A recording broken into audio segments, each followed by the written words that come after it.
Yeah, good evening, Ewa. How are you doing? You're welcome to class. It's good to see you. Ewa, you're welcome. Have you gone through your questions? The question on Padlet. I saw that you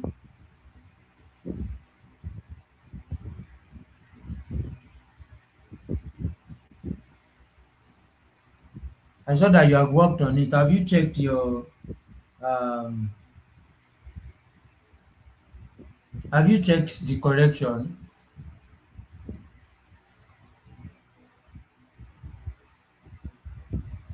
Have you checked the correction? Because the correction is there. So I just want to confirm if you have checked the correction so that you can work on that.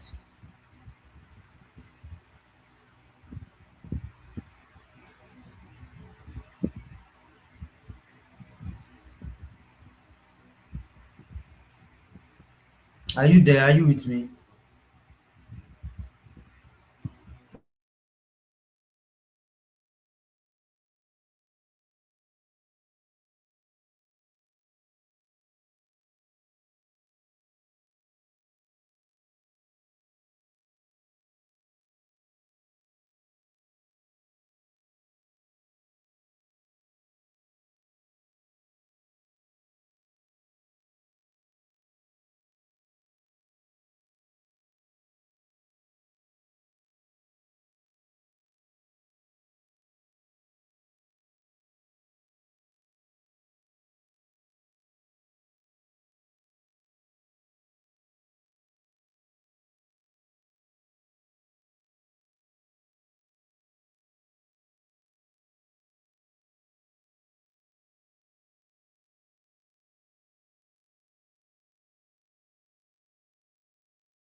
Good evening, everyone. Good evening.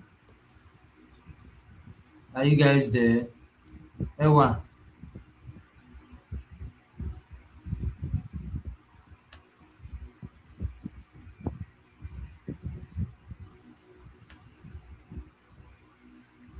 I want to share the Padlet link again. I'm sorry for joining it. I was trying to upload another question for you guys on this topic that we are doing so that we can work on it together in this class. So,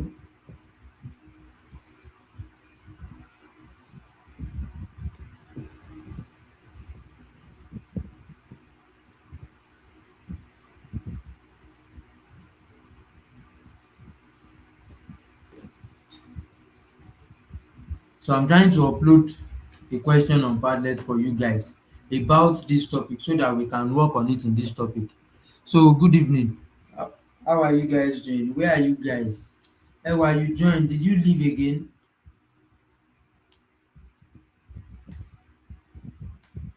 Where's Ewa? Where's Kumi? Where's Princess? Where's Balikis?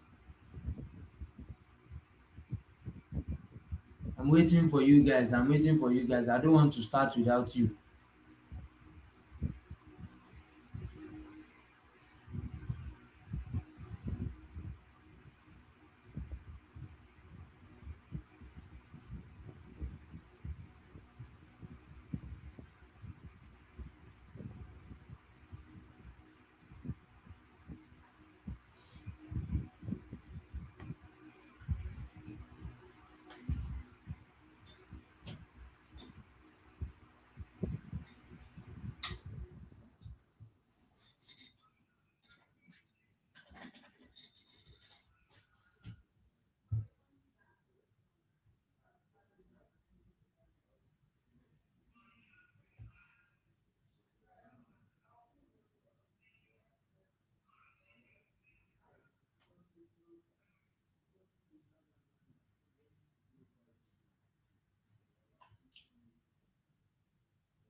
Alright, where are you guys? Oh, where are you guys? We have a lot to do today. Not too much, but I want us to do a number of things. So, where are you guys? Ewa, good evening. Where are you? Kumi, Balikis. Where are you guys? I'm trying to wait a little bit for you guys, but I need your response so that I can continue. Ewa, is it that you went to go and check your result again? All right. I was asking you, Ewa, if you have checked your results, if you have checked out the corrections on your account test. I'm trying to upload another one for you guys now. So have you checked the correction for that one? Is there any question you have? Maybe something. Can you hear me? I said, you have. All right. Do you have any question that you want me to answer? Maybe something that. Did you see the feedback? Do you have any question on, maybe there's a particular question that you answered and you think that you actually got the answer, but I still did not give you your correct answer. I mean, it was not correct. And you're like, this should be correct now. Do you have any question like that?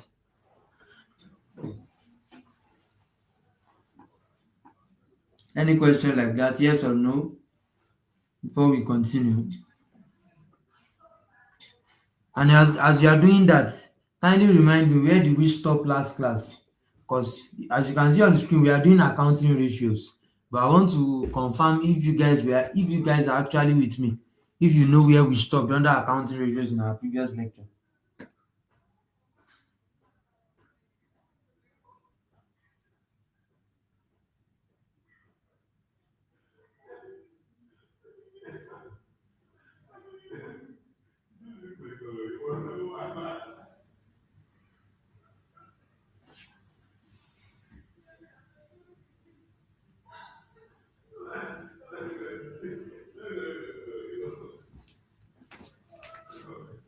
Are you there? Where do we stop in our previous lecture? Where do we stop? Our time is fast spent. I mean, our time is running. I need you guys to respond fast, fast, fast, fast, fast. Which kind of network are you using? Because I'm not hearing from you on time. Oh. Where did we stop in our last class? As we are doing this, I'm also trying to upload a set of questions on the Padlet so that you guys can work on that after the class or even during the class. So where do we stop? Or you want me to just continue? I want to be sure. I want to know where you guys, maybe whether you guys know whether you guys are actually following this class. Ewa, where do we stop? Any other person there can help her too. Where do we stop in our previous lecture?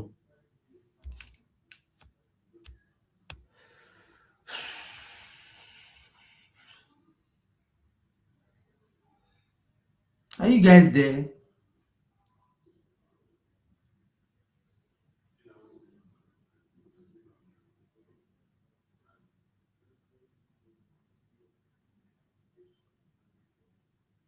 All right. Since you guys have decided not to respond to me, it's fine.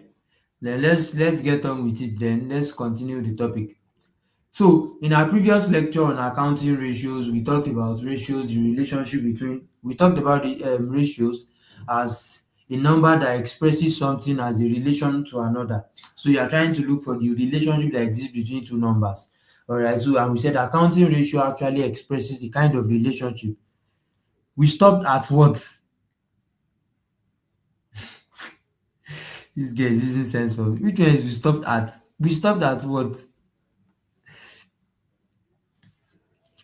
All right. So, we said accounting ratio helps us to check the kind of relationship that exists between accounting information or accounting data. So, for example, we want to know the relationship that exists between profit and sales.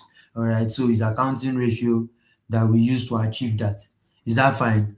All right, so we talked through that and that and that. We talked through markup. How do we calculate markup? We talked through how do we calculate margin.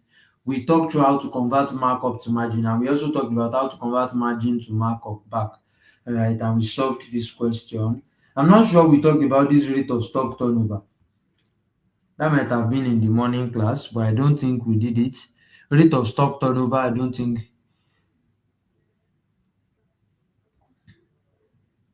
we stopped at question 4. Which one is question 4? Question 2, question 3. Yes, question 4. There's no question 4 here. Or is it this one? Did we talk about profitability ratios? This part? No, no. Ah.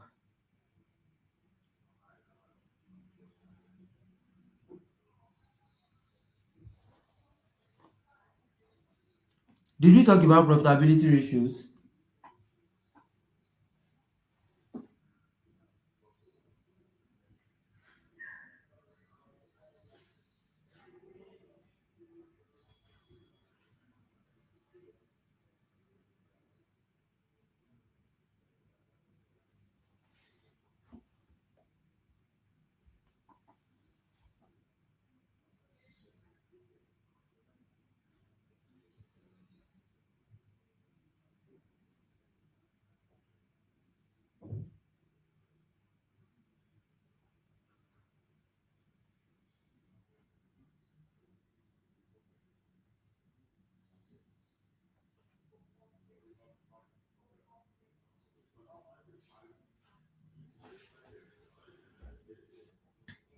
So we didn't talk about profitability ratio. So that means that that is where we are going to start today. So we have talked about the kind of relationship that exists between all of these things.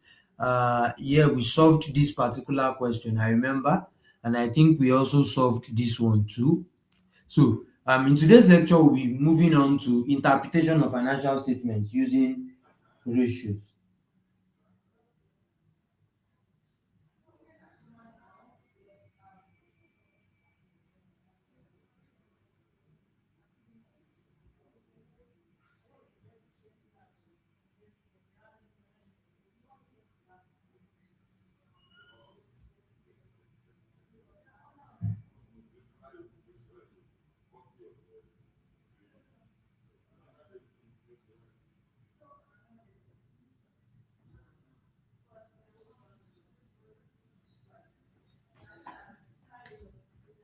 All right, so we'll be starting with interpretation of financial statement. And don't forget, I already explained interpretation of financial statement in our previous lecture. I said what we are just trying to do is we are trying to give voice to your financial statement. We are trying to make it explain itself. So profit, you cannot just say I made a profit of 1 million naira and everybody will be happy about you. You made a profit of 1 million naira out of how much sales? So for example, you made sales revenue of 100 million and then you just made a profit of 1 million naira. That's not a good thing. But if you just see 1 million naira, you might see it as a very big amount and you're like, oh, wow, wow. That's nice, that's good, you are doing well, you are this, you are that, and all of that. But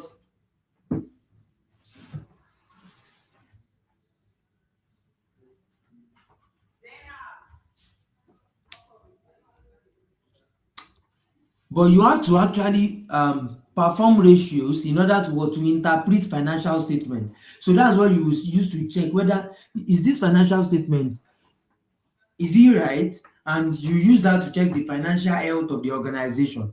Do we understand that? So we mentioned in the last class that accounting ratio can be used to check the financial performance and the what, and the financial position of the business. You can use it to rate it.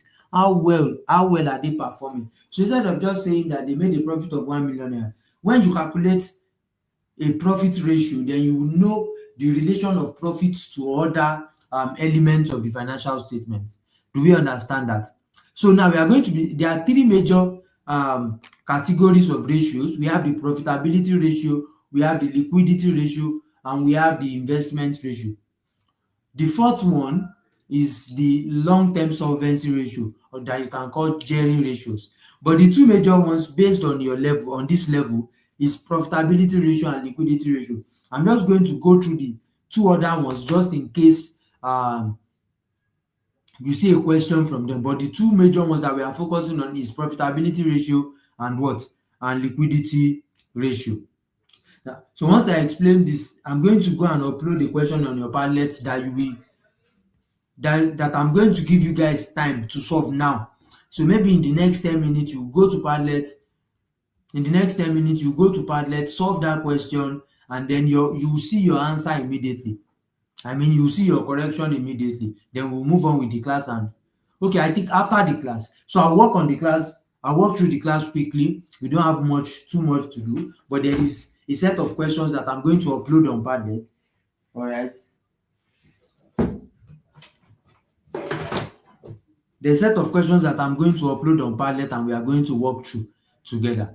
All right, all right. So let's start with profitability ratios.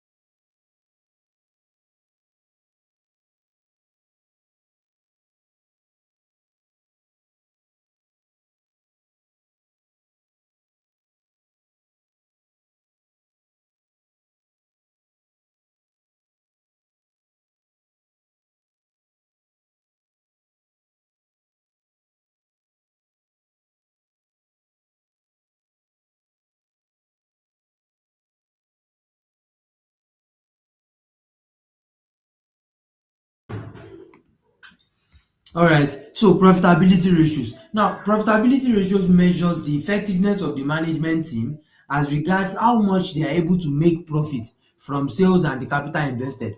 So, don't forget, we said it is the management of an organization that is in charge of the whole organization. So, they have the responsibility of making profit for the organization, ensuring that when they make sales, they are not just selling goods and selling goods, but they're actually making profit from the sales.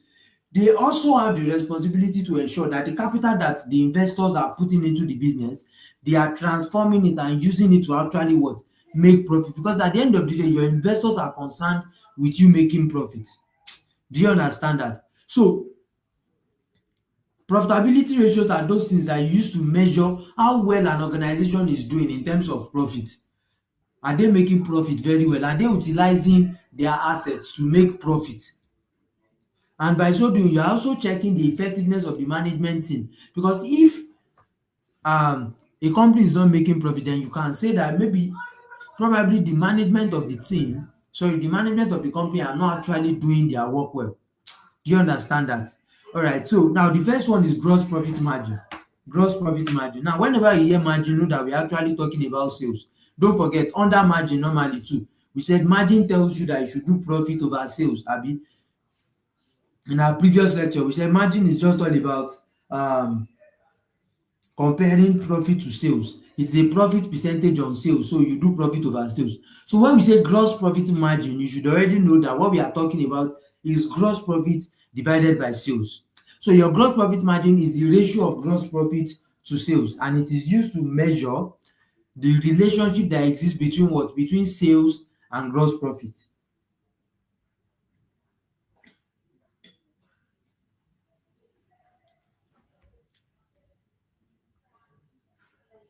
Do we understand that? So you want to know the kind of relationship that exists between your sales and gross profit. That is, out of my sales, out of the amount that I sold as goods, how much or what portion of it represented gross profit.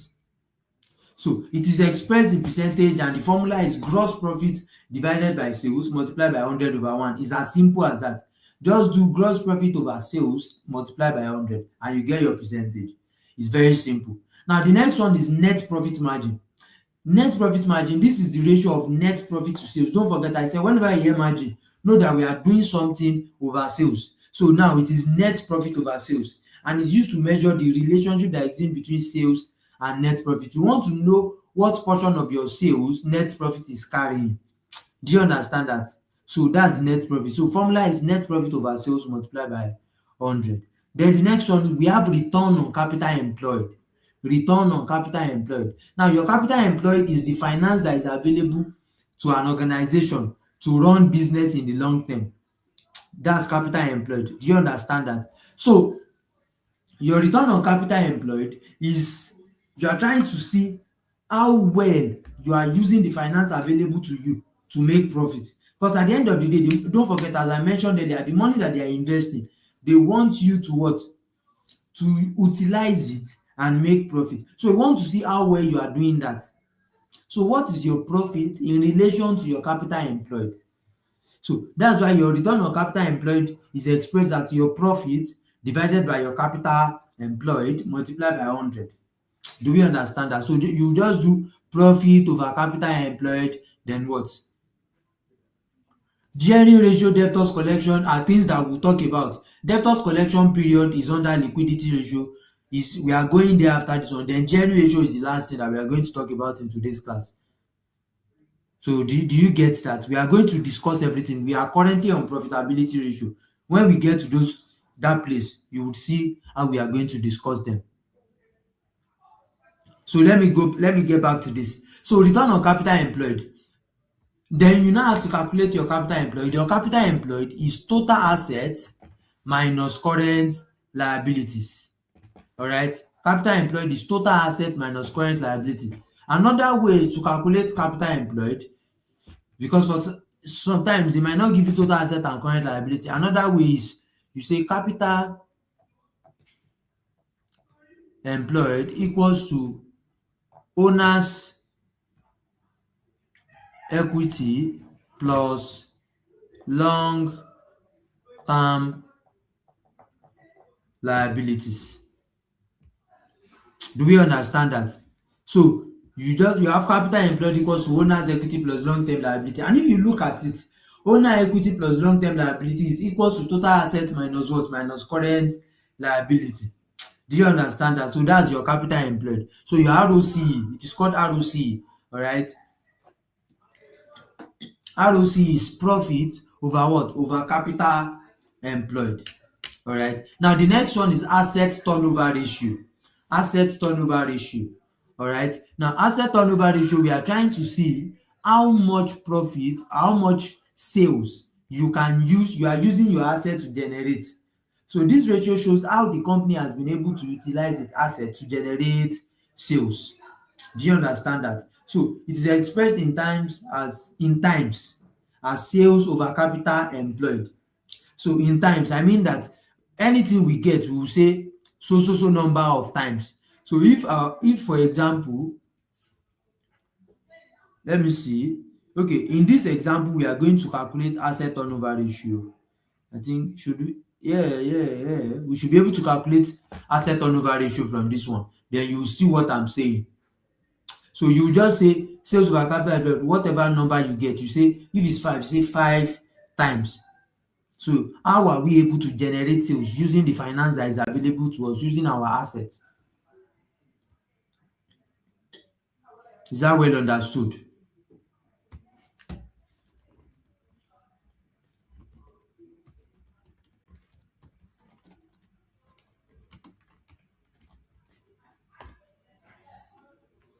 So the form is ready.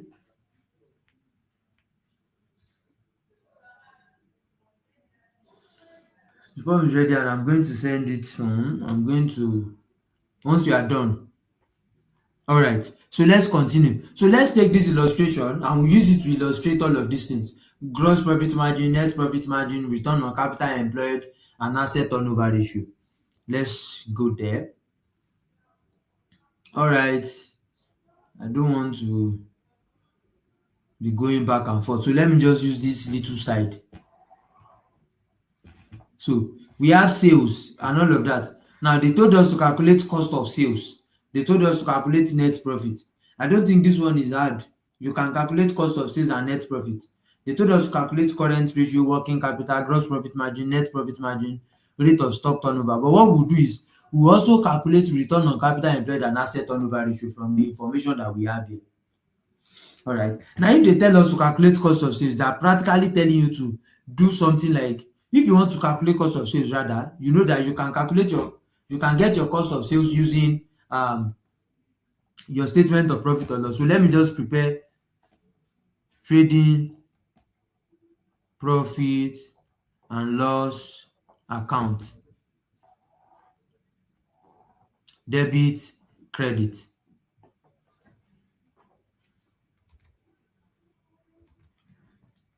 Alright, so you know that your sales will be here, that's 45,000. Now on this side you have opening stock. Don't forget, this is what we learned under um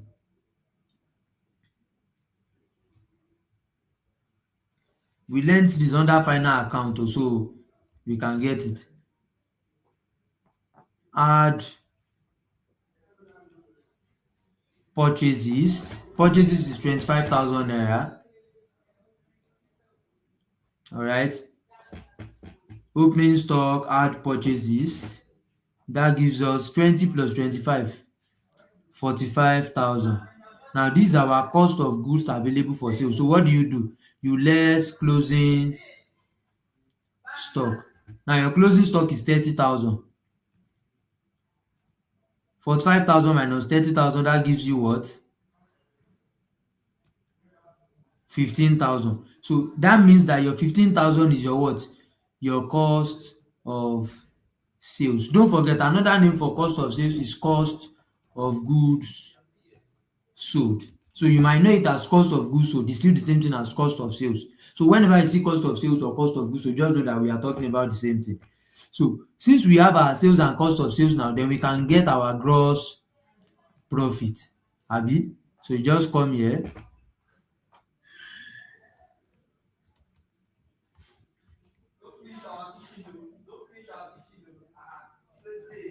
45,000, 45,000. So if cost of sales is 15,000 and sales is 45,000, what will be gross profit? Gross profit is sales minus cost of sales. That's 45,000 minus 15,000. 45,000 minus 15,000. That's 30,000. All right. So we have answered that many questions. We have gotten our cost of sales. We now have our gross profit, because you cannot get gross profit margin without having what? Gross profit. So that's why we have to do this. But they also told us to calculate gross profit, net profit. So we come here, we say gross profit carried down. How much? 30,000. Then you deduct expenses. Expenses here. Expenses is 15,000. Let me see any other thing. No. So at the end of the day, I have 30,000, 30,000, and my net profit is what? 15,000. Now, if I want to number that, I will say that this is my number one. I've gotten my number one here. Cost of sales to be 15,000. Coincidentally, my net profit, number two, is also 15,000 naira. All right. Then the next thing they told me to do is to calculate current ratio, which I'm not going to do because I've not explained it to you guys. So I'm not going to do that now. And working capital. I think I've explained, we have talked about working capital before. Yes, well done, Ewa. I'm glad that you are following me and solving with me. Well done. So let's do it that way. You will notice that as it is interactive as possible, you will get it quickly. So thank you. Well done. So working capital. Now, working capital is the difference between current asset and current liability. So let's say this is number 3. So this is number 4. Working capital equals to current asset minus current liabilities. So CA minus CL. That's your working capital. All right. So it's the amount of money that you can use to what? Working capital is the amount of money that you use to meet up with day-to-day operations. All right. So by the time you remove your current liability from current assets, the money that remains, that's your working capital. That's what you can use to meet up your day-to-day operations. Do you understand that? So if I want to calculate my working capital now, I have to first know my total current asset and my total current liabilities. And current assets equals to, if you look at everywhere here, what are the current assets we have? We have stock and we have debtors. Those are the two current assets. Now, in opening stock and closing stock, which one are we going to use? Of course, we are going to use what? Closing stock. Do you understand that? So, current assets, we have stock plus debtors, which in this case is closing stock of 30,000 naira plus debtors of 10,000 naira. That gives us 40,000. All right, do we understand that? So in the same way, I can get my current liabilities, but the only current liabilities that I have here is my creditors. So current liabilities equals to creditors equals to 5,000 naira. So because of this, I can now get my working capital to be equals to current asset of 40,000 naira minus current liabilities of 5,000 naira. That gives me working capital of what? 35,000 naira. Yes, thank you, Ewa. That's good. Which one is 60,000 naira? Did you make a mistake there? Which one is 60,000 naira?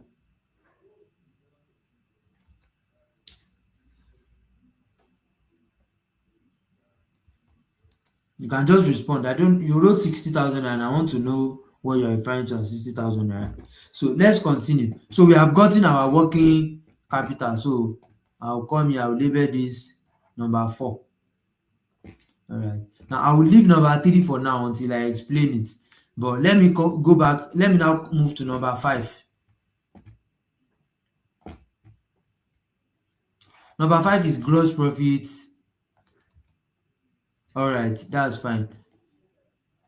Gross profit margin, which is your gross profit all over your sales multiplied by 100/1. Do you understand that? Now, from our calculations, we said our gross profit is 30,000, our sales is 45,000. So we come here, we say 30,000 divided by 45,000. I hope you are with your calculator, times 100/1. So let me, guys, me too, I have my own calculator. I don't know where I put it though. So 30,000 divided by 45,000 times 100/1. What does that give us? Let me check for my calculator.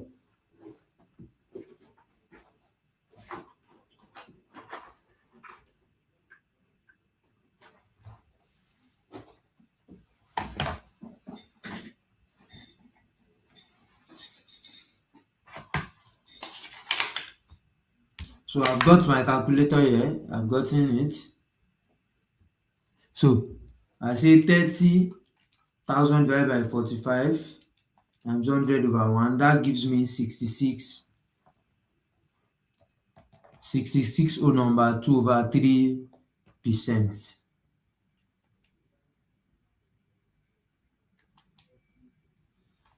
All right.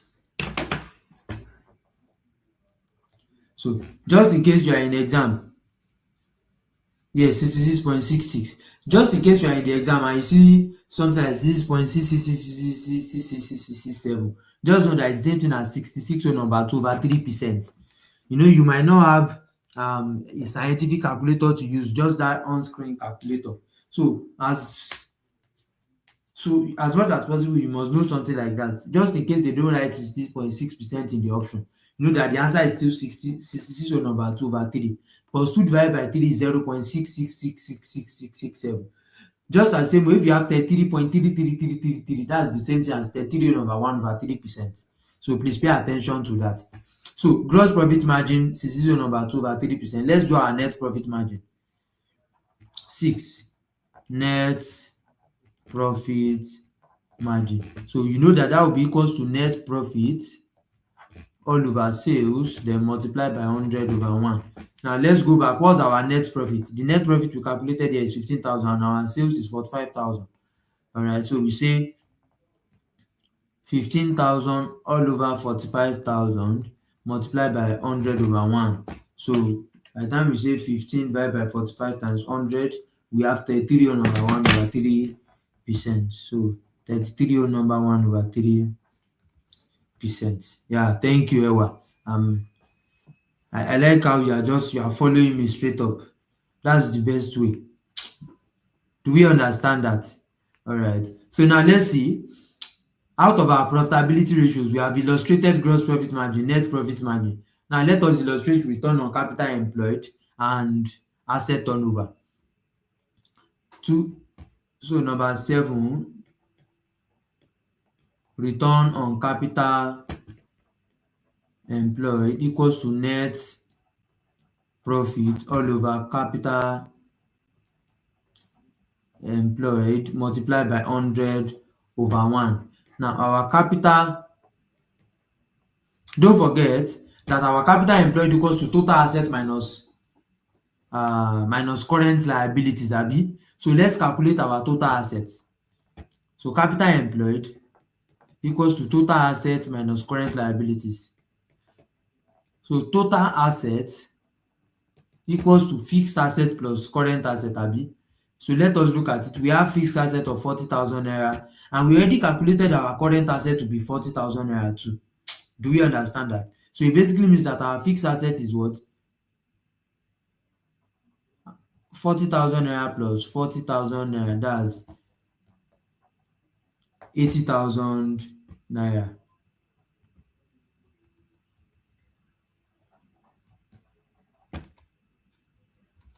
Are we together? So with this, we can now calculate our capital employed. So capital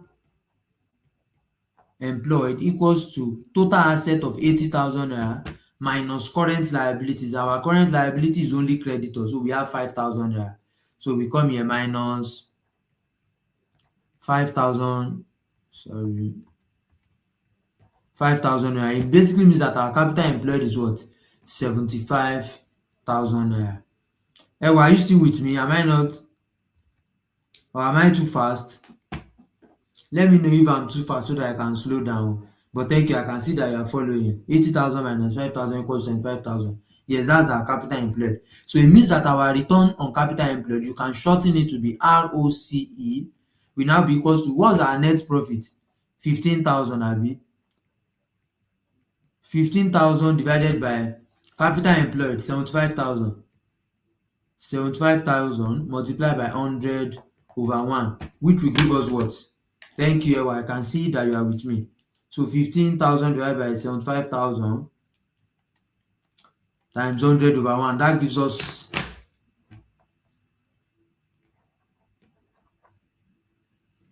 20%. So it means that our ROCE is what? 20%. So you see our gross profit margin is 66/2/3%. Our net profit margin is 33/1/3%. But our ROCE is what? Is 20%. All right. Well done, Ewa. Thank you. Let's continue together. Can you see that is interesting that way? Now the next one is, the last one in our profitability ratio is asset turnover ratio. And we said asset turnover ratio is sales over capital employed, abi.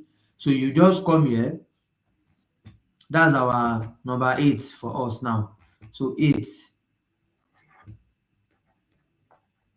asset turnover ratio. Now because they wrote asset, that does not mean that your answer should include asset o. I mean that the formula we have asset. The formula for asset turnover ratio is sales over capital employed. So let me write it out. Sales over capital employed. And don't forget, our sales is how much? 45,000. As we have in the question here, as you can see it, 45,000 naira. Our capital employed, we just calculated it to be 75,000 naira. So I said it is in times. So by the time you do 45,000, so this one is not in percentage, it's in times. So by the time you do 45,000 divided by 75,000, you get 0.6. So you say asset turnover is 0.6 times. So you turned over,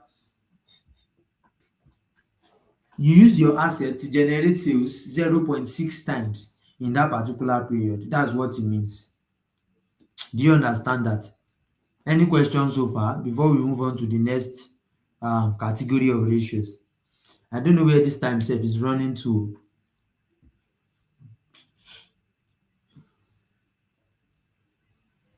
All right, so let's continue. So we have liquidity ratios. Now, whenever you are hearing liquid in accounting, we are not talking about water. Actually, we are talking about water. You know what we are talking about? Money na water. You know that trend now. Money is water. So liquidity, that's just a joke. Liquidity is just saying how much of money do you have currently. So if I say, I'm not liquid, it means that I don't have cash. All right. Now that does not mean that I'm not rich. Do you get? I can be rich but not be liquid, because being wealthy means that maybe you have properties and all of that. But let's assume that you have houses and cars and all of that, but you need money to buy fuel. You don't have physical cash and you want to buy fuel. Will you go and sell one house in order to buy fuel? No, it's not possible. Do you understand that? So liquidity does not deal with fixed assets, because fixed assets cannot be easily converted to cash. But liquidity deals with what? It deals with current assets that you can easily turn to cash. So when you are liquid, we are talking about the fact that you have physical cash at hand, you have cash at bank, or somebody is owing you money that you can easily call and say, "Alpha, my money." Or you have goods that you can easily sell, like stock, that you can easily sell and get what? And get money.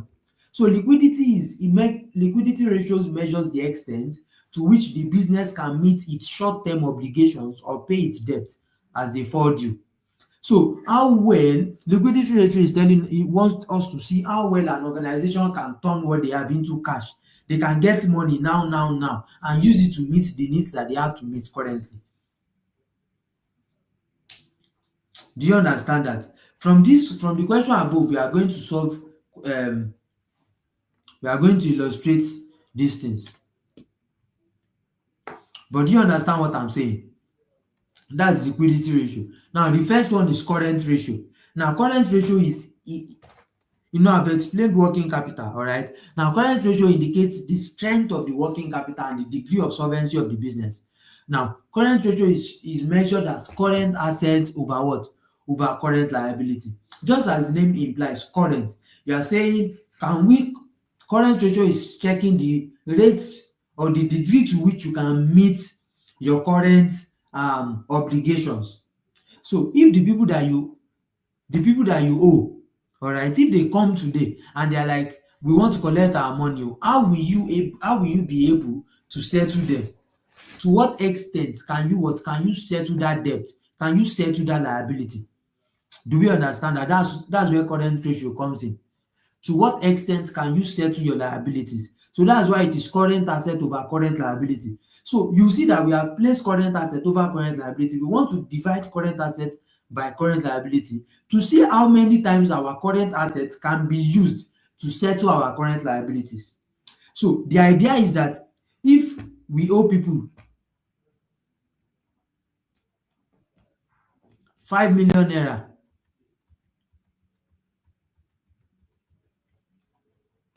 in the short term, this is our current liability.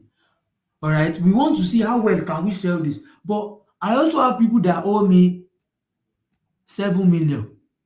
That's my current asset. So if these people come and say they want to collect their money, me too, I can go and meet these people and collect 7 million. So current ratio is now saying that if you look at it, since me I can collect 7 million, then by the time I collect 7 million, I will pay 5 million. I will even still have extra.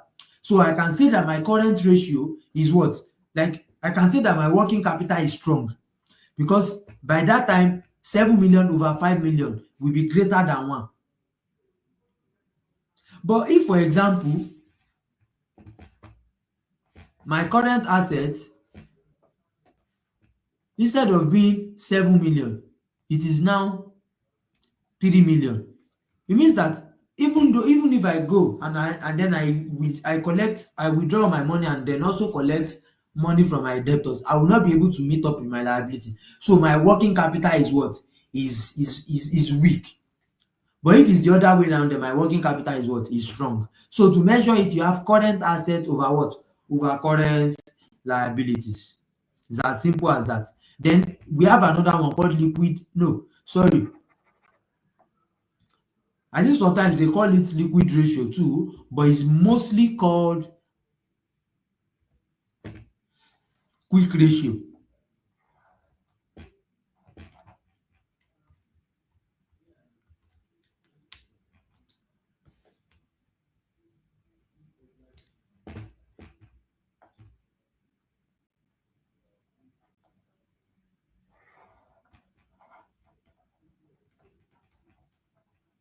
And another name for your quick ratio is what? Acid test ratio. So quick ratio is saying we want to still measure the strength of the working capital, but there is an element of current asset that cannot really, that is not easily, that you cannot really turn to cash quickly. Now, what are current assets? List three current assets for me, Ewa. Current assets.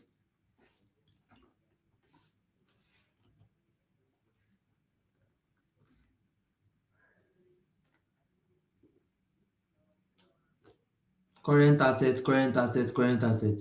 You have debtors. You can just write it in one message. Debtors, stock, cash at bank, cash at hand. Yes, bank. All right, so that's three.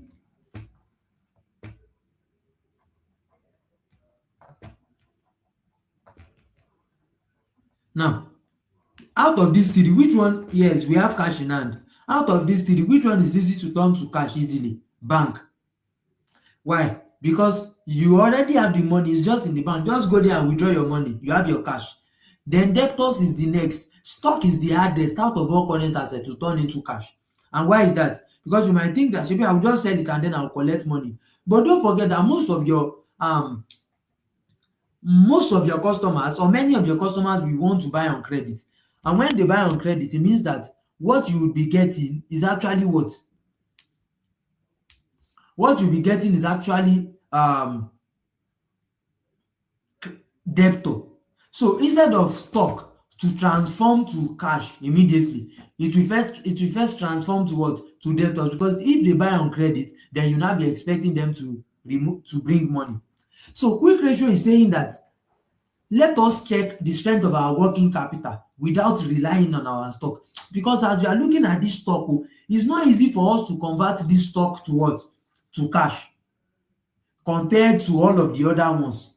I can compare we can convert debtors to cash immediately.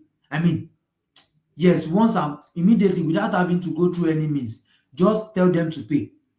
But if it's stock, I have to sell it first and they will still be owing me. Then I'll wait for them. So it will move from stock to debtors, then to cash. So can you see that's a long journey? So we will now remove the effect of that. So current ratio is current asset over current liability. Asset test ratio or quick ratio, we now say remove that stock from your current asset, then divide it by current liability. So it will not be strong. So we will now say the formula is current asset minus stock all over what? All over current liabilities.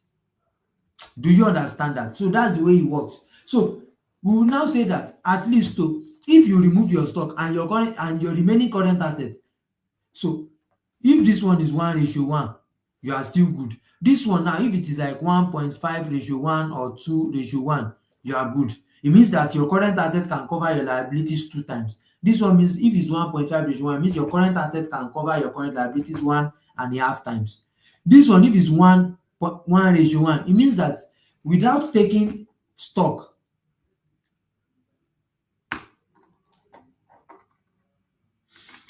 yes, exactly, Ewa, that's the idea behind it. Stock is part of current asset, but compared to other current assets like cash, bank and debtors, stock cannot be easily turned to cash.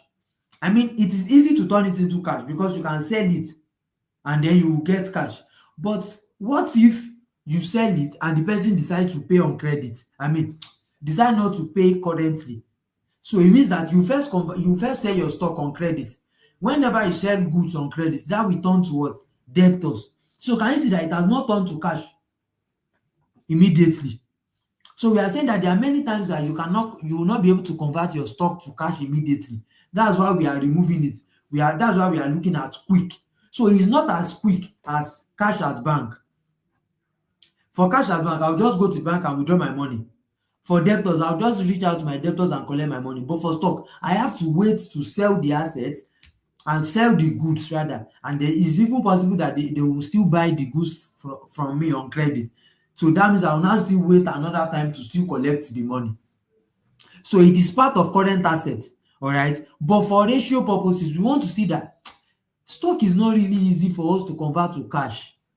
Relatively, like it's relatively harder compared to all other forms. So based on this, what's the strength of our working capital if we are not relying on stock? So that's why I said your asset test ratio measures the strength of the working capital without any reliance on what? On stocks. Do you understand that now, Ewa? Do you understand now? So let me know if you understand. All right, so that's why you now have current assets minus stock over what? Over current liabilities. So I was saying that to see current ratio, an healthy current ratio is between the range of 1.5 ratio 1 or 2 ratio 1 or above. Do you understand that? But for this one, asset quick ratio, you can have 1 ratio 1. It means that without reliance on current assets, we will still be able to what? Sorry. We will still be able to meet up with our what? With our debt.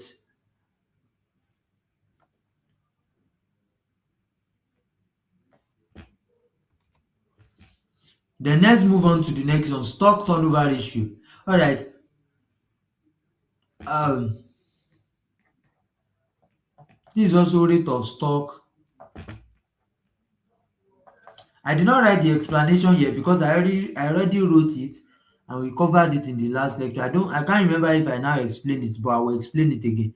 So rate of stock turnover is used to measure the number of times stocks are replaced during a particular period. So what you are just doing is you want to know the number of times that you converted your stock to sales. Oh, are you still with me? Do you understand? So you want to see the number of times that stock is what is converted to sales. At the end of the day, you just have stock, you have stock, you have stock, you have stock. But when are you going to actually sell these goods? So the number of times that you replace your stock during the period can also show us how many times you have sold it. Because if I have goods, all right, that's fine, Ewa, thank you. So if I have goods in my company and then in that year we replace it 15 times, it means that I sold everything 15 times.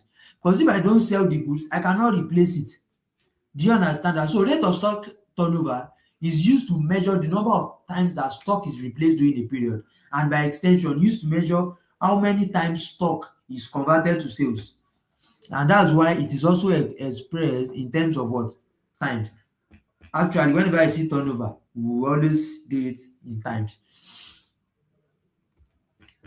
So the formula is cost of goods sold over average stock, and average stock or average inventory equals to opening stock plus closing stock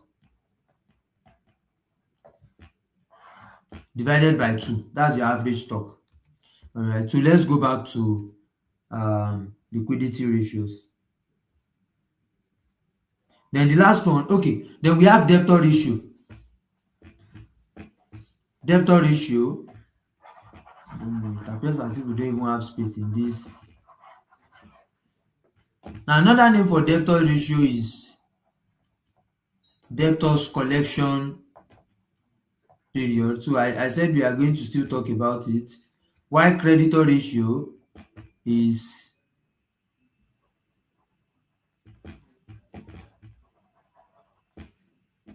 creditors payments.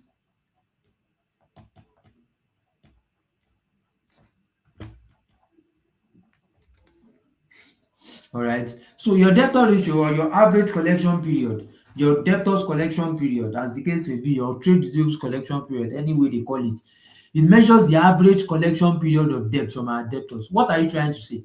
You are saying that how many days is it go if I sell goods to this man, The way he's looking at, if I sell goods to him on credit, how many days will it take me to retrieve money from our debtors? That's debtors collection period. We are saying that on an average, how many days does it take us to actually get our money back from the people that we sell our goods to? Do we understand that? And to know the number of days on average, you say debtors divided by credit sales, not total sales, credit sales, then multiply by 365 days. We are using credit sales because it's only credit sales that can lead to debtors. Cash sales will not affect this. So it is debtors over credit sales multiplied by 365 days. Do we understand that? So we know the number of days that you use that your debtors will owe you for before they what? Before they pay or before you collect your money. So this is the one that you were saying that we should explain the other time.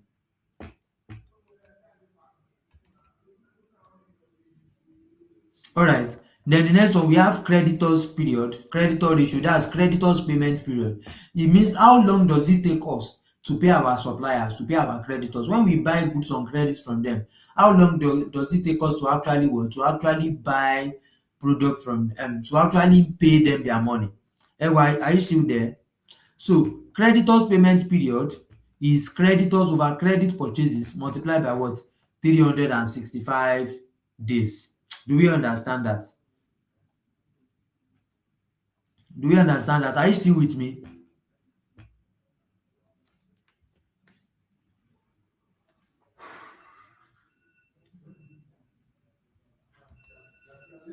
All right. So with this, let us now go and solve.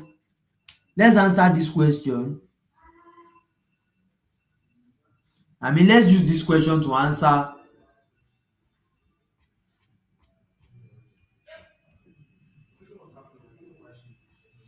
We want to calculate current ratio, acid test ratio, stock turnover, and we are still using the same question. Now, current ratio is current asset over current liability. Let me come to the whiteboard here. Number one, current ratio, current asset over current liabilities. All right. Don't forget, we said our current asset that we calculated the other time is 40,000, while our current liabilities is 5,000. Let me confirm again for you. Current asset is 40,000, current liability is 5,000 naira. So it means that our current ratio is 40,000 divided by 5,000 naira, and that's 8.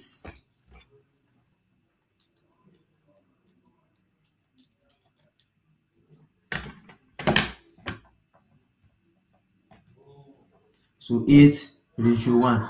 Although this is exceptionally high, and in practice you will not be having 8:1. You'll be having something like 2, 3, 1.5, 1.25, 1. Do you understand that? You hardly have something as ridiculously high as this. Now the next one is our quick or acid test ratio. That's current assets minus stock or inventory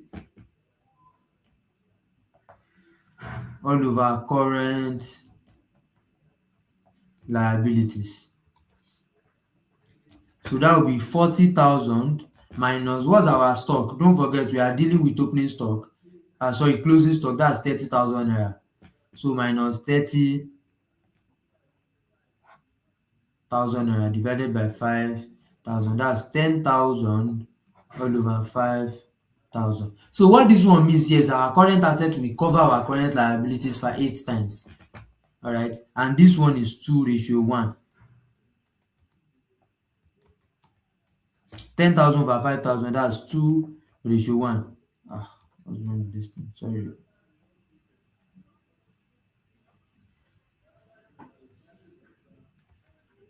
So this means that your current asset minus your stock, if you don't want to rely on your stock, your whole current asset, your remaining current asset will be able to pay your current liabilities 2 times. Do you understand that? So this one tells us that our working capital is very strong, and also this one too tells us that it is also what? Very strong, because in a case where we are not relying on what's it called, on current asset, we are still on stock, we are still good. Ewa, you are not responding again. Where are you? Then number three.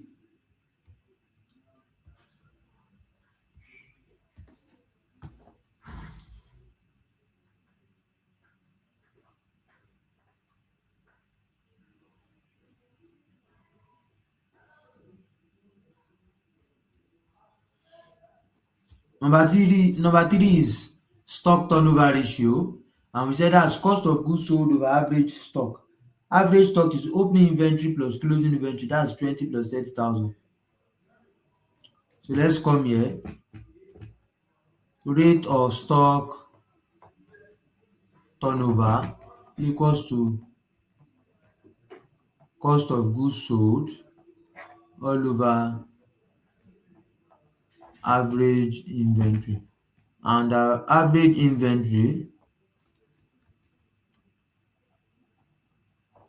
equals to opening stock plus closing stock is 20 plus 30, and don't forget our cost of sales is 15,000. So let's hold that. So average inventory equals to 20,000.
Alright, sorry about that. So now I want to display the attendance link so that you can go and mark your attendance quickly. You have time to do that. So average inventory, I think we said that's 20,000 plus 30,000 divided by 2. Let me confirm. Opening stock 20 and 30. Alright, so that's correct. So that gives us 50,000 divided by 2. So that's 25,000. So rate of stock turnover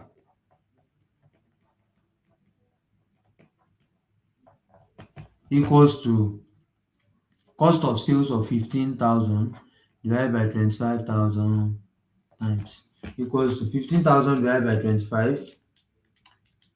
What do we have? We have 0.6. So that's 0.6 times. So it means that during that period, stock were replaced 7.6 times. All right, so that's that.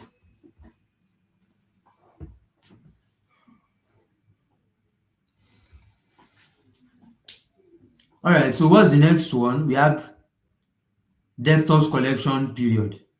So that's debtors over credit sales times 365 days, creditors over credit purchases over 365 days. So that we can use that same question. Let us assume that our total sales is credit sales. So debtors collection period equals to debtors over credit sales times 365 days. I can remember that our sales was 45,000. And let's go and confirm what our debtors is. So we are working based on the assumption that these sales that they gave us, that let us assume that it is what? Credit, that everything is credit. Do you understand that? In a question, they can give you total sales and credit sales. Don't use total sales, use credit sales. But I'm just working based on the assumption that this is what credit sales. So debtors is 10,000. So I'll come here, I'll say 10,000 over 45,000 times 365. What would that give me? So that gives me 81.11 days. But the point is, we can just round it up because you cannot shey used to have half days, 0.11 days. So just 81 days. So it basically means that for this one, when we sell goods, this is bad actually, because once we sell goods, it will take 81 days before our customers will pay us. Alright, that's almost 3 months, because that's almost 90 days, and 90 days is 3 months. So it's not good enough. Do we understand that? So now let's go to the next one. So let us look. We have been saying this is the number of days that it used to take our customers to pay us. Let's see how long it takes us to pay our customers.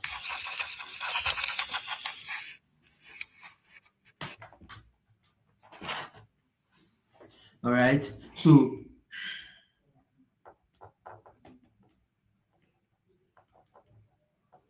creditors payment period equals to creditors over credit purchases times 365 days. Now, just like that one, I'm going to assume, I remember that our creditor is 5,000 naira. I'm going to assume that the purchases we have is credit purchases. All right. So 25,000. So 5,000 over 25,000 times 365 days equals to, so how many days? That's 73 days. That's also bad. That's also bad, but at least by the time we compare it to this one, by the time we compare it to our debtors collection period, we would see that it is not that bad. But the point is, this one is lower than this one, which means your creditors will come calling. You are paying your creditors before you collect your money, like before you receive money from your debtors.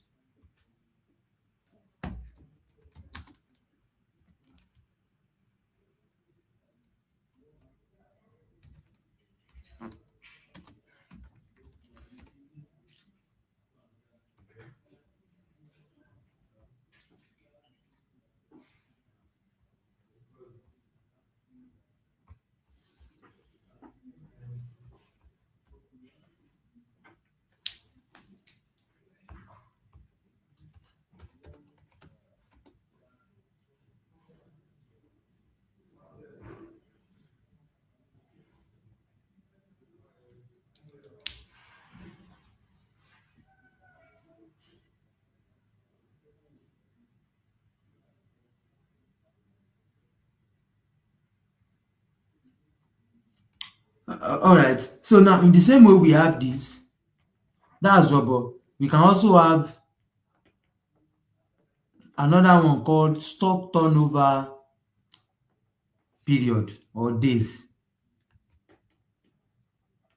So this one is trying to see how many days so it's related to rate of stock turnover. This one is done a number of times.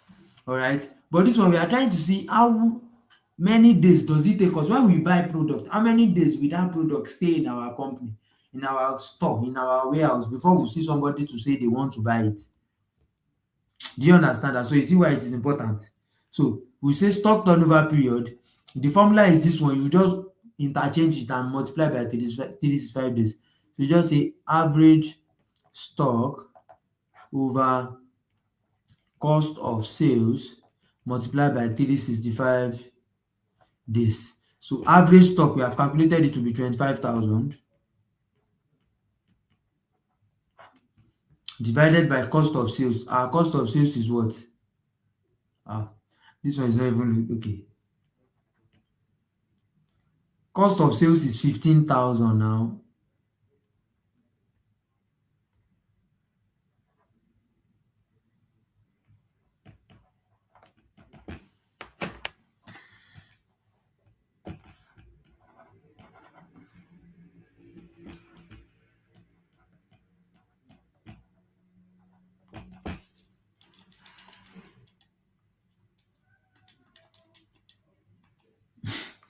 This one is 608 days.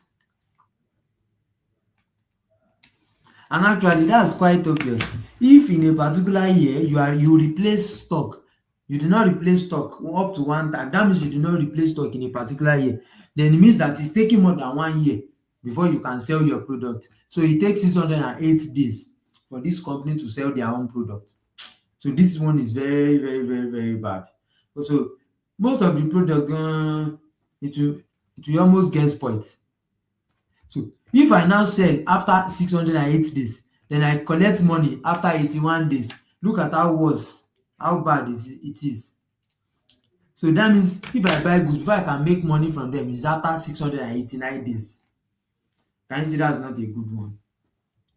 But that's that on liquidity ratio. Now let's talk about gearing ratio because that's still the next one that is most important. Then I'll just skim through investors ratio for you guys. I'll just write out the formulas. They don't really ask it. All right, it's not really, but this one. So gearing long-term solvency ratio, it measures the long-term financial stability of the firm, and the major long-term solvency ratio is what? Is the gearing ratio. All right. So the gearing ratio you want to see. So for long-term solvency, we'll be talking about gearing ratio. Now don't forget there are two ways to finance money. It's either you put your own money, all right? So financing sources of finance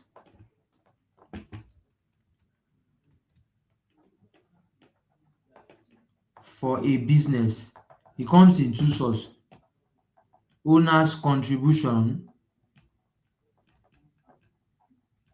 that's equity, plus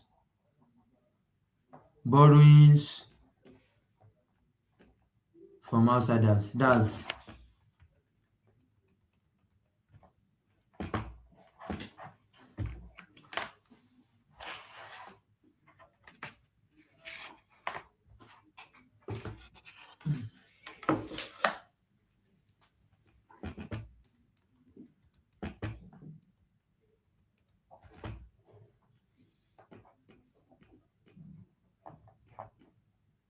you have long-term loans. So these are the two ways to finance the company. It's either you have your own money, all right, you use your own money to finance your business, or you have to go and do what? You have to go and borrow money. Do you understand that? So gearing ratio is now saying we are trying to look at the ratio of what? Of the amount that you are borrowing from outsiders to your total capital. So we are saying that the money that you are using to run this business, so which one is more? Is it your own personal money or the one you borrow from other people? Do you understand that? So gearing ratio can be calculated as debt to equity ratio. That will be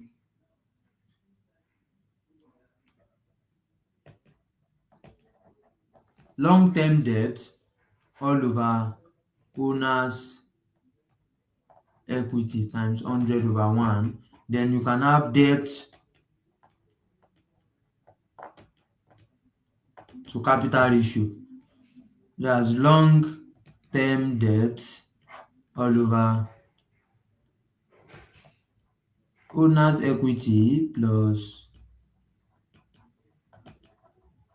long-term debt times 100/1. Do you understand that? So the thing about these two is now that for debt to equity ratio, these two things they measure the same thing, just in different ways. This one is comparing debt directly to equity. This one is comparing debt to both owner's equity and long-term debt. So It means that we are trying to look for what percentage of owner's equity is your long-term debt. If this is equals to 100%, it means that your long-term debt is equal to what? Your owner's equity. That means they are 50-50. But this one is long-term debt over owner's equity plus long-term debt. If this one is 50%, that's the benchmark. The benchmark for this is 100%. The benchmark for this is what? 50%. If it's 50%, it means that they are both 50-50. That means from owner's equity plus long term debt alone is 50% of capital employed. Don't forget, this is what? Capital employed. Total asset minus current liability or owner's equity plus long term debt, just as I explained. So it means this is 50% of what? Capital employed. So they mean the same thing. If this is 100% of this is 50%. But just pay attention to the formula just in case when they ask you. If it's debt to equity, use long term debt over owner's equity. If it's debt to capital, use long-term debt over owner's equity plus long-term debt. Do you understand that? And that's your gearing ratio. Now, another one that you might see is maybe your debt ratio.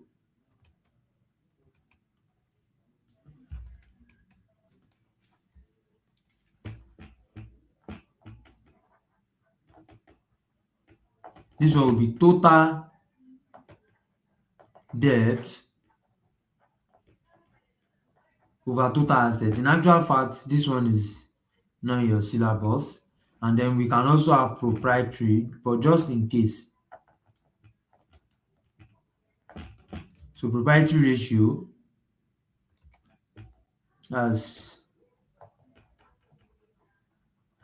owner's equity all over total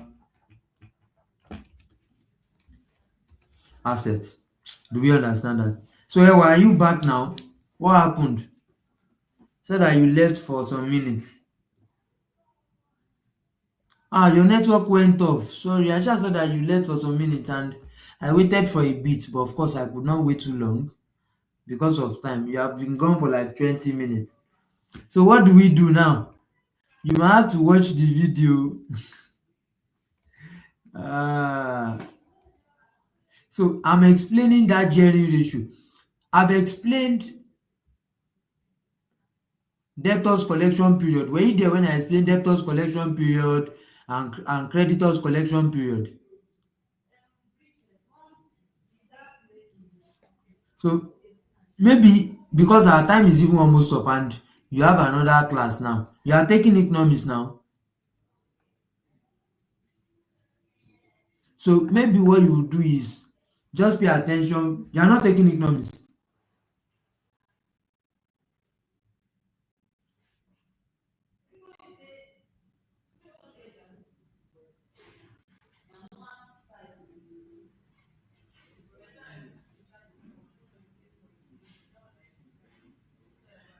So our time is fast spent on this one. So if I say I should go back, we will actually extend time. So what I would suggest is maybe you should go for your economics class. All right. I mean, then after your class, watch that part of the video that you missed. Of course, you have the video on your dashboard, so just spend some time extra to watch it. Do you get? Then don't forget to mark your attendance so you can see the attendance code already. So just sorry about your network. So just watch that particular part of the video so that you understand. Now, if you have any question, just drop it on the Padlet. I will respond to you. I will definitely respond to you. Now, I've also prepared a question that I'm going to drop on ratios. I'm going to drop on the Padlet link immediately after the class. I was hoping that we are going to do it in the class, but you had to since your network acted up, we could not. So once we are done now, I'm going to upload that question. Once you are done with the video, attempt the question. You are going to see your score. And if you have any question, reach out to me. So that's the way we are going to do it. Sorry about your network. So debtors collection period, stock turnover period, creditors payment period. I did all of that. So I'm currently I've explained debt to equity, debt to capital, so debt ratio and proprietary ratios. So that gearing ratio, what I just said about gearing ratio is trying to see how much of the money that is used to run the business is coming from outsiders. That's what gearing ratio is all about. because there are two ways you get money to run your business. It's either you as the owner, you pump money into your business, or you borrow money from outsiders. So we are saying out of the total money, which is your capital employed that you are using to finance the business, what portion of it is coming from outsiders? That's what your gearing ratio is talking about. So if you say a business is geared, that means they have debt. They are running part of their business from with money that they got from outsiders. So they can be highly geared and lowly geared. Don't worry, that one is for another time.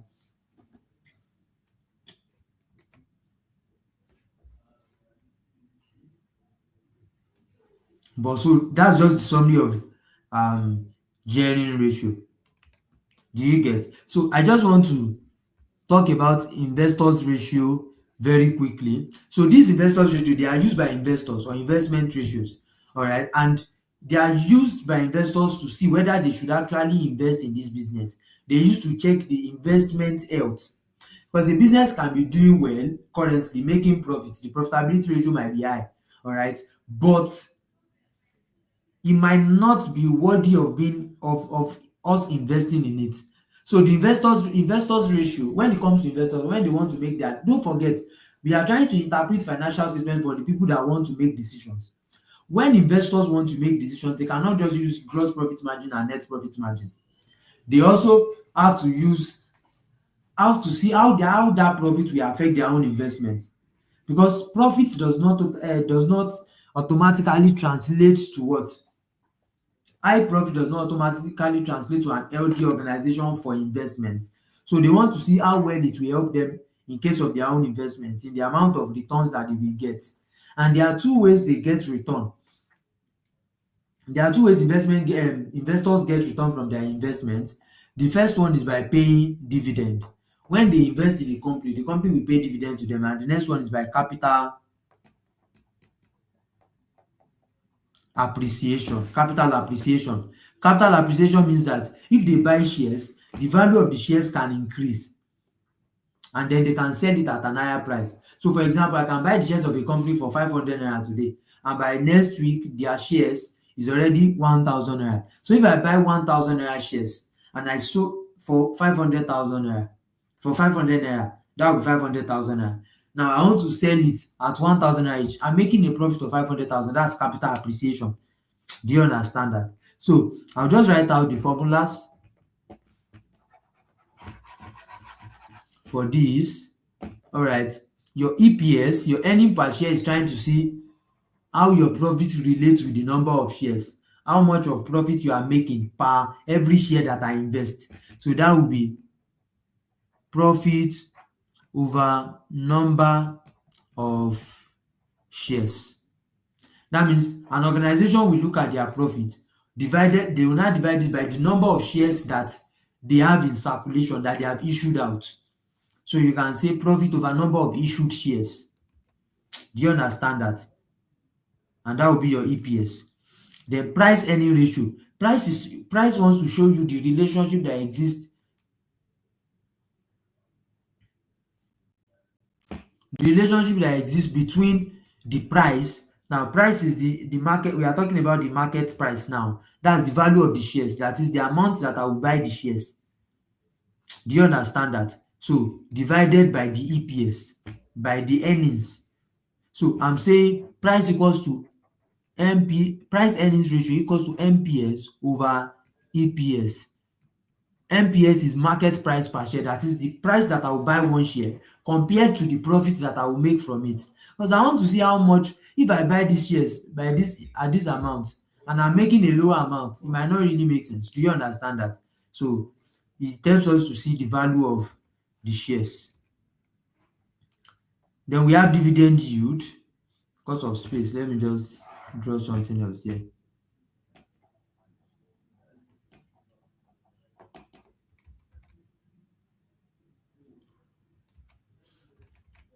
All right, so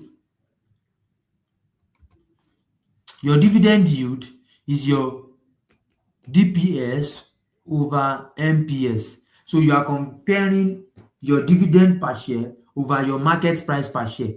So dividend is the amount that is paid to you by the company just because you have their shares. All right, a distribution of profit. So what happens is that when they make profit, they will divide it into two, not equally. They will say this one is going, the company can decide to pay dividend. So if they want to pay dividend, they will divide that profit into two. They will share half, or the portion they want to share, they will share it to the owners of the company as dividends. And then the remaining, they will retain it in the company to do what? To invest. They will It's called plowing back of profit. That means you are returning your profit back into the business so that you use it to what? To continue doing business. Do you understand that? So instead of borrowing money from outsiders, just take the profit that you made and use it to make business and use it to continue business. So dividend yield, you are trying to see how much dividend you are getting in relation, how much dividend you are getting for every share you own in relation to the value of the what? Of the shares, that is the price. Then we have dividend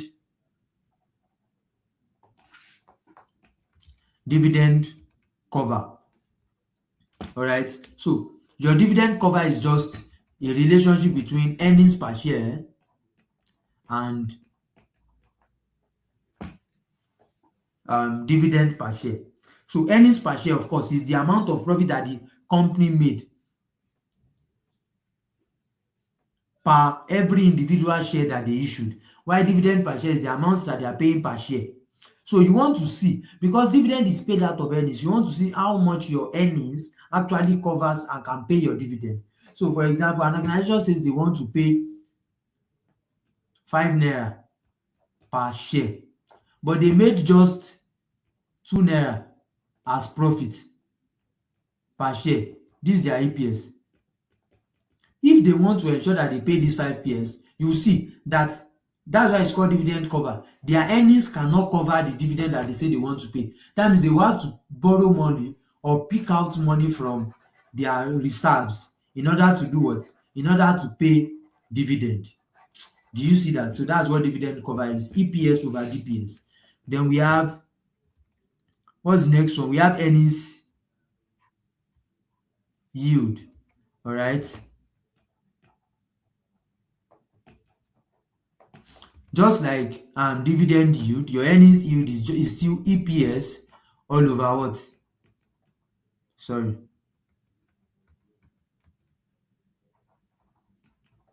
All over MPS. So you see dividend yield is DPS over MPS. This one is EPS over MPS. So this one is also a measure of the value of a company. If you say your price is 50 naira per share, but you are not pay but you're only able to make profit of 10 naira per share, then there might be something wrong.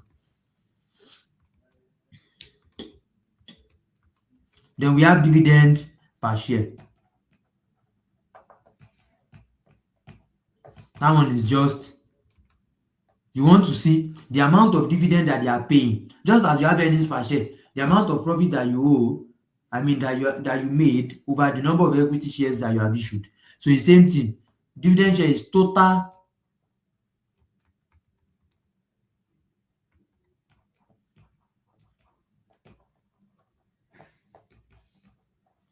dividend paid over number of equity shares. So the number of equity, so you are doing total dividend that was paid in that period divided by the number of what? The number of shares that are in circulation. So the same denominator that you are using here is the same denominator that you are using here.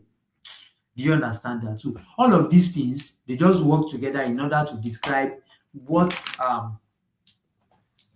in order to describe the investment, the viability. All right, in order to explain the viability of investment for investors, they want to see how viable is their investment in your company. If we invest in your company, are we going to be able to make our money back, and so on and so forth. All right, so because our time is fast spent, and of course we are done actually, so with this we have come to the end of the class. Although I intended that we are going to solve that, I'm going to drop that link now so that we'll solve the question on Padlet, but I was not able to do that. But I'm going to drop the link on Padlet immediately so that you can approach and attempt the questions. So thank you so much for listening, and I wish you success even as you prepare for your examinations. All right. If you have not marked your attendance, You can still do that. You can still do that. You can still do that. So thank you so much for listening, and do well to have a great night rest and enjoy your other classes. Bye.